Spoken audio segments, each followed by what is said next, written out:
La salud, para ti que me escuchas, es un derecho humano, es un derecho universal, es un derecho humano.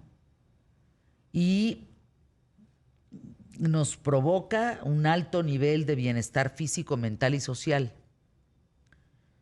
Y yo siempre he dicho que el dinero no es importante mientras lo tengas para comprar una medicina, para atenderte, para poder vivir saludablemente. Pero si no lo tienes y no hay quien te saque avante en un sistema público de salud y las condiciones de ese sistema no te cobijan, estás en serios problemas. Y hoy me acompañan Astrid Carreño, presidente de la Asociación Mexicana de Atención a Grupos Vulnerables, Paola Olmos, psicoterapeuta, Alma Enríquez, directora ejecutiva de la Sociedad Mexicana de Salud Pública. ¿Dónde estamos parados en México en el derecho de las mujeres a la salud? Sascuas. Astrid. Pues bueno, creo que evidentemente es necesario que nosotros sigamos haciendo muchos otros programas para capacitar tanto al personal de salud, a la comunidad médica, como obviamente a la sociedad civil. Es muy importante que al final nosotros recibamos información sobre todas las enfermedades y también nosotros como sociedad civil acudamos al profesional de la salud a tiempo. Muchas de las veces dejamos que pase el tiempo hasta que ya estamos en una enfermedad latente. A ver, pero si si ese es el común denominador, Astrid, de cómo nos comportamos en México, entonces, ¿a qué te enfrentas ya que llegas enferma?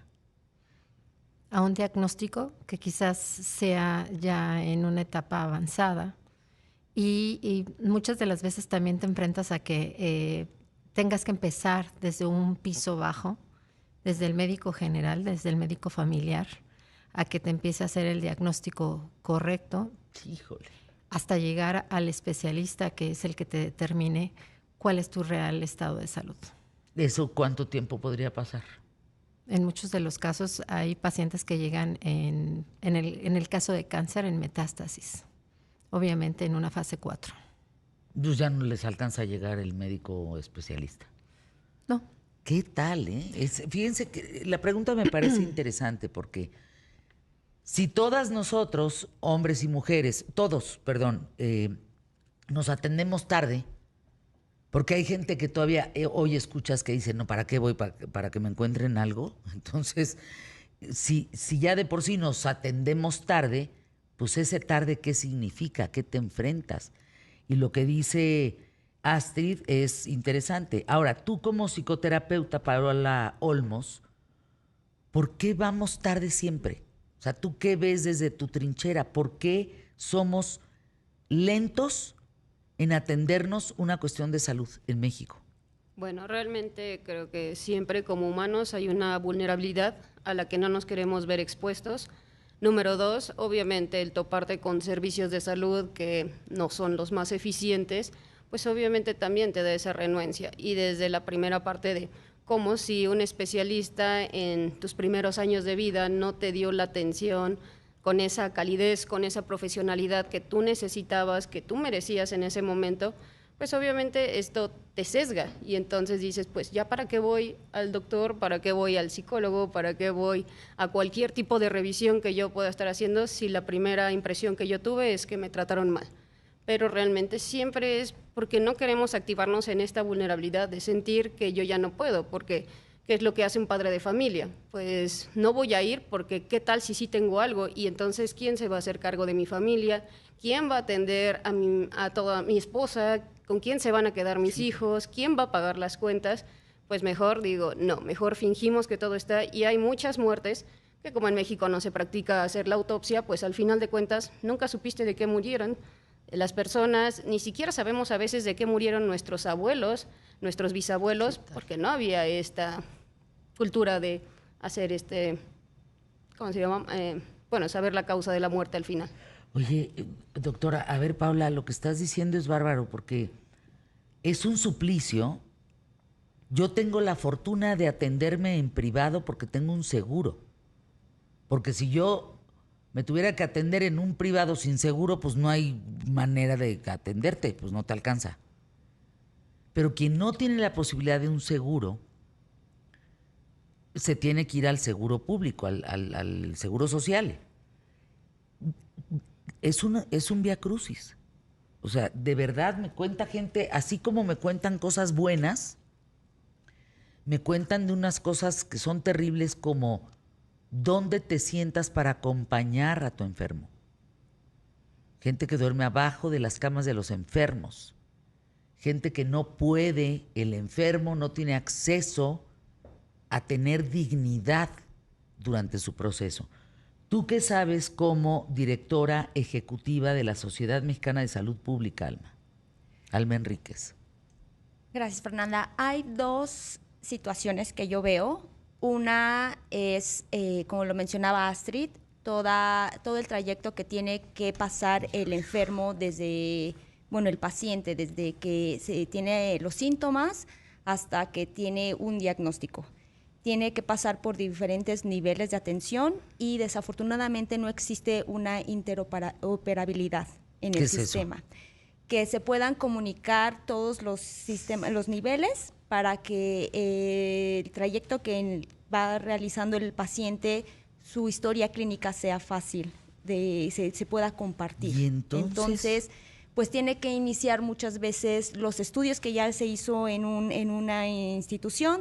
Cuando lo transfieren a otra institución, se los tienen que realizar nuevamente y eso hace que el diagnóstico tarde en llegar pues más tiempo. Pero a ver, o sea, no estamos, no tenemos tecnología. No tenemos una comunicación en los sistemas.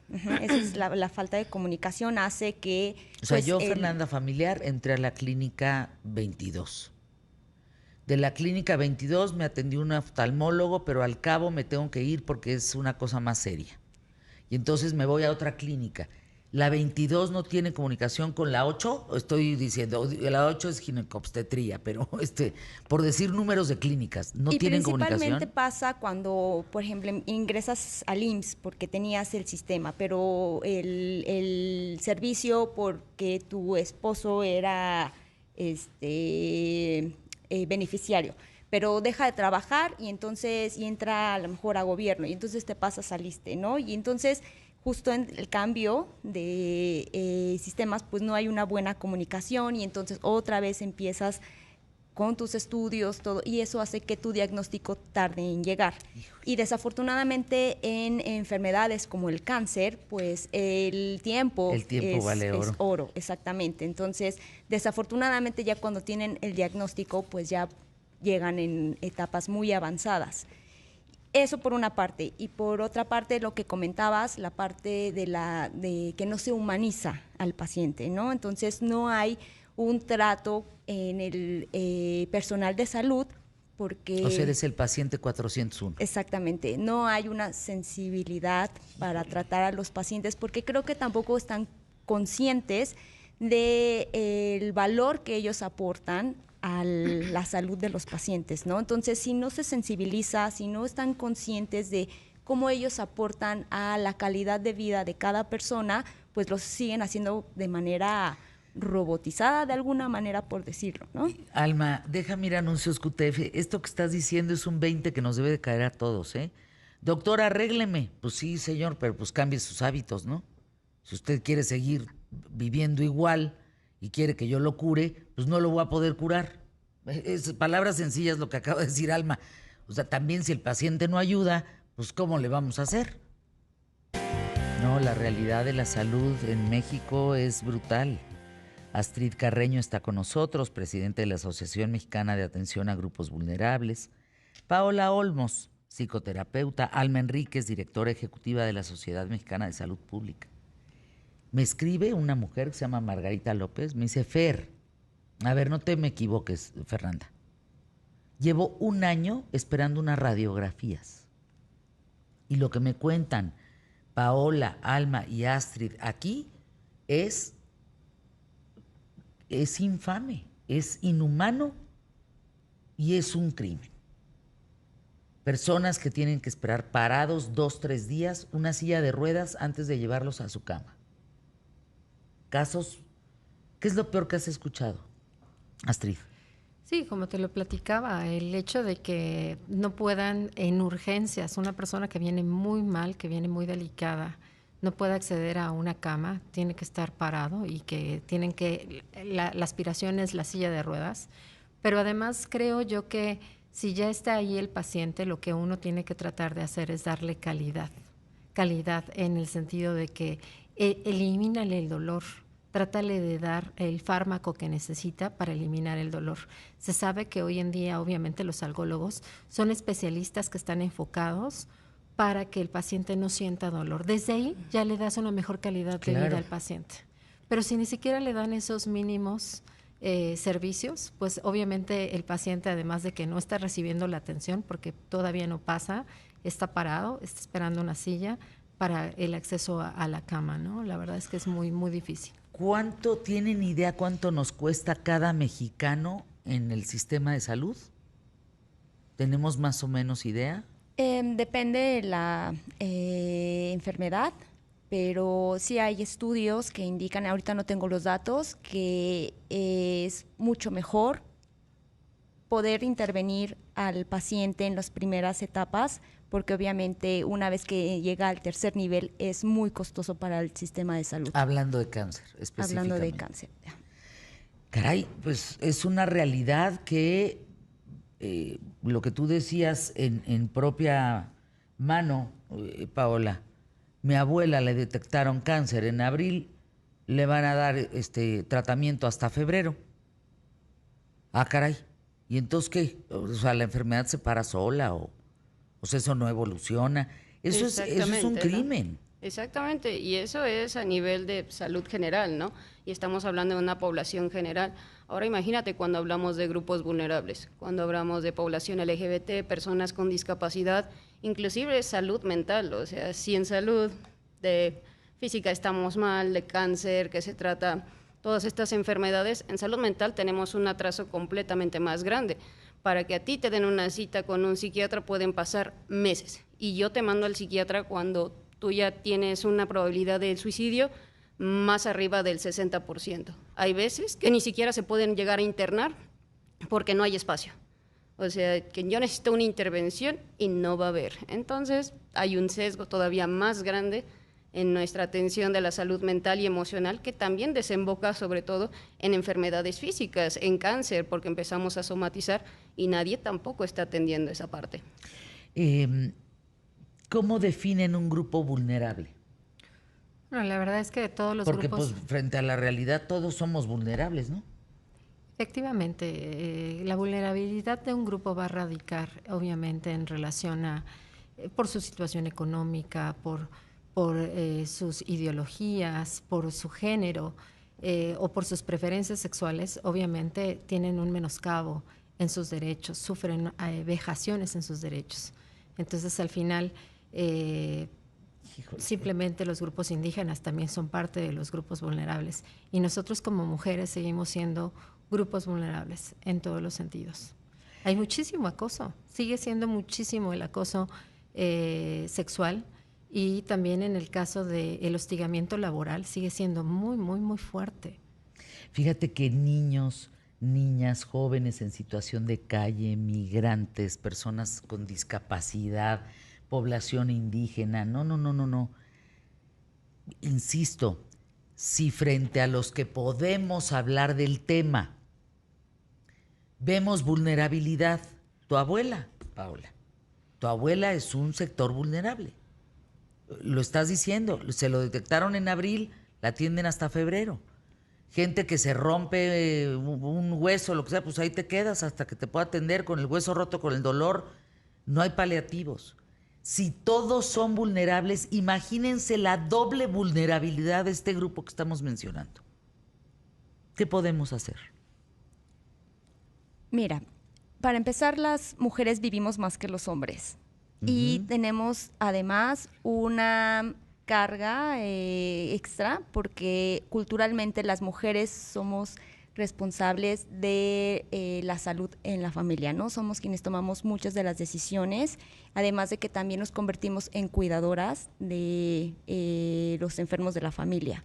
Entonces, tenemos que otorgar herramientas para que las mujeres también podamos tener el derecho de la salud, que no se nos descuide, que además cuando asistamos a los servicios de salud se nos atienda con una excelente calidad y empezar a cerrar estas brechas con los grupos vulnerables. Es súper importante y para eso es que tenemos como sociedad civil abrir foros para que el personal de salud empiece a sensibilizarse. ¿Y cómo los han sensibilizado? Pues nosotros en AMAG hemos creado estos encuentros de salud integral, tanto para, el año pasado lo hicimos para la comunidad LGBT y este año les se cae hizo. el 20? Sí, en el caso de la comunidad LGBT, por supuesto, hace mucha falta información en relación a salud. Hace falta justamente la información en cuanto a la prevención y que al final, por supuesto, se da esta sensibilidad en el caso de la comunidad. Pero no solamente en la comunidad LGBT, hace falta también muchísima sensibilidad en la comunidad médica, por ejemplo, para la comunidad LGBT, en el tratamiento, en el trato simplemente hacia el paciente. Y el personal de salud también hace falta muchísima sensibilización. Y este año tuvimos también oportunidad de hacer el primer encuentro de salud integral para la mujer. Pues es un panorama horroroso. Perdónenme, no le veo la buena noticia más que estos esfuerzos que se hacen para poder entender que tenemos que sensibilizarnos frente al tema como personal de salud y como grupo vulnerable. Ajá, pero ¿y quién maneja la salud? ¿Quién distribuye los presupuestos? ¿Quién opera con el tema de medicamentos? Eso también es un sector que no podemos quitar a un lado, ¿no? Que no podemos decir, híjole, pues si eso no camina bien, pues ¿cómo va a caminar todo lo demás? Se tiene que hacer todavía muchísimo trabajo por capacitar, por sensibilizar y por cambiar la cultura. Fíjense que el otro día me dice una persona, oye, ¿ya te diste cuenta el crecimiento de las farmacias? ¿Tú las traes? Y le digo, impresionante. ¿Sabes por qué? Porque cobran una consulta de 50 pesos y atienden al paciente. Paciente que entonces ya no tiene que ir a un seguro social o a un IMSS, ¿estamos de acuerdo? Para hacer filas y filas y filas y filas. Entonces, ya están, digamos, las farmacias saliendo al quite por la salud de los mexicanos. Porque se está viendo que pues, no pueden ser atendidos en el seguro con ciertas cosas. Al ratito las farmacias van a tener, como ya lo tienen sus consultorios, pero al ratito a ver si no abren también quirófanos y madre y media para poder atender a los demás. Hospitales o clínicas. Híjole, es un temazo, ¿eh? Gracias a las tres por estar aquí en ¿Qué tal, Fernanda? www.amagv.org. ¿Qué quiere decir AMAG? Asociación Mexicana de Atención y Apoyo a Grupos Vulnerables. AMAG, ahí está. Gracias por estar con nosotros.